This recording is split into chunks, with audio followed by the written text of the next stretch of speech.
Coulomb नियम से हम लोगों के पास ये फार्मूला है। इस फार्मूले में एप्सिलॉन नॉट को वायु या निर्वात की विद्युतशीलता कहते हैं। इस पूरे पद 1/4 पाई एप्सिलॉन नॉट की वैल्यू जो होती है 9 × 10⁹ न्यूटन वर्ग मीटर प्रति वर्ग कूलाम होता है। अब इसके आधार पर सिर्फ एप्सिलॉन नॉट की वैल्यू प्राप्त करनी हो तो उस मान को भी हम लोग प्राप्त कर सकते हैं, क्योंकि हम लोगों के पास ये वैल्यू है। और इस वैल्यू की सहायता से एप्सिलॉन नॉट की वैल्यू कैसे प्राप्त करेंगे लोग, तो यहाँ से ये बहुत आसानी से 4 पाई × 10⁻, ये 9 वाला पद यहाँ आ जाएगा। और इसको अगर पूरा सॉल्व किया जाएगा 3.14, ये पाई की वैल्यू हो गई 9 × 10⁹। और इस तरह से इसकी वैल्यू जो है 8.85 × 10⁻12 कूलाम स्क्वायर पर न्यूटन मीटर स्क्वायर, ये एप्सिलॉन नॉट की वैल्यू होती है। इसी प्रकार आगे एप्सिलॉन नॉट की बीमा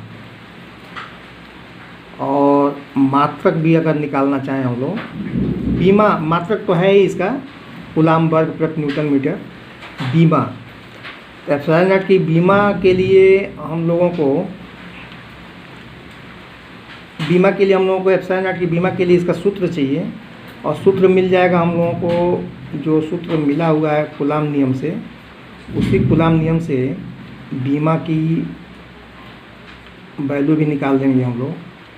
और ये यहाँ आके बीमा एप्सिलॉन नॉट की बीमा के लिए हो जाएगा एप्सिलॉन नॉट यहाँ आएगा तो यहाँ जाएगा तो 1/4 पाई × Q1 Q2/F × R स्क्वायर, ये एप्सिलॉन की वैल्यू हो जाएगी।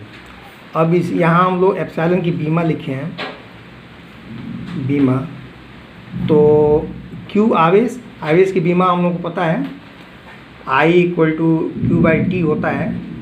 तो Q = I × T, अर्थात Q की बीमा जो है I धारा और T समय, A और T। तो Q1 Q2 दोनों आवेश हैं, तो यहाँ पे एक आवेश के लिए AT और दूसरे आवेश के लिए फिर AT। और नीचे जो है यह फोर्स बल है, बल की बीमा सबको पता है MLT-2। और फिर इसके बाद R दूरी है, दूरी की बीमा LT।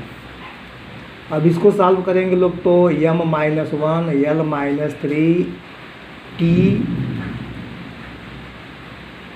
T4 हो जाएगा और A हो जाएगा A2 हो जाएगा। ये इस प्रकार जो है एप्सिलॉन नॉट की बीमा हो जाएगी।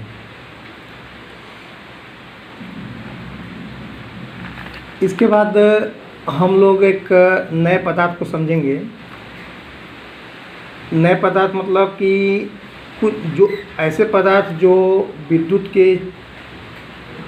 विद्युत को अपने में से आसानी से प्रवाहित होने देते हैं, ऐसे पदार्थ को हम लोग चालक कहते हैं।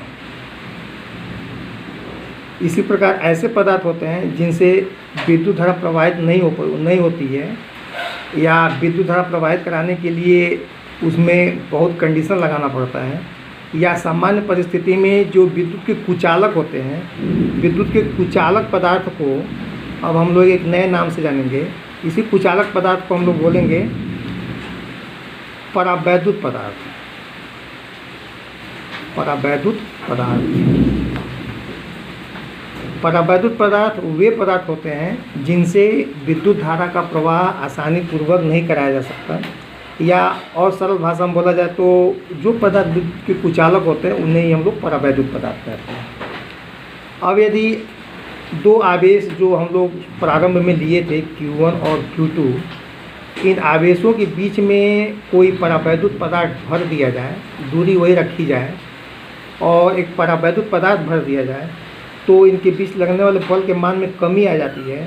कमी होकर उसकी वैल्यू जो होती है वो बच जाती है Q1 Q2 by R square. इसमें जो K लिया गया है, यह K जो है K परावैद्युत पदार्थ का परावैद्युतांक कहलाता है। परावैद्युतांक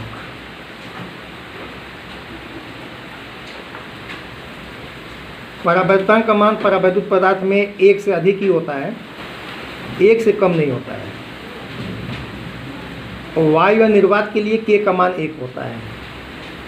इस प्रकार अगर हम लोग इसको समीकरण नंबर 2 माने और प्रारंभ में जो समीकरण लिए गए थे इस समीकरण को 1 माने और इसमें जो बल का मान निकला हुआ है F, इसके जगह पे हम लोग ये मटेरियल के लिए M यूज़ करते हैं, तो समीकरण 1 तथा 2 से हम लोग को एक नया संबंध मिल सकता है। F बाई एफ एम की वैल्यू अगर निकालें हम लोग तो 1/4 pi epsilon naught Q1 Q2 by R square, और एफ एम की वैल्यू डालें तो 1/4 pi epsilon naught into K into Q1 Q2 by R square. इसको सॉल्व करें लोग तो F by F M equal to मिल जाएगा हम लोगों को K। ये पूरा 1/K बचेगा तो फाइनल हो जाएगा K।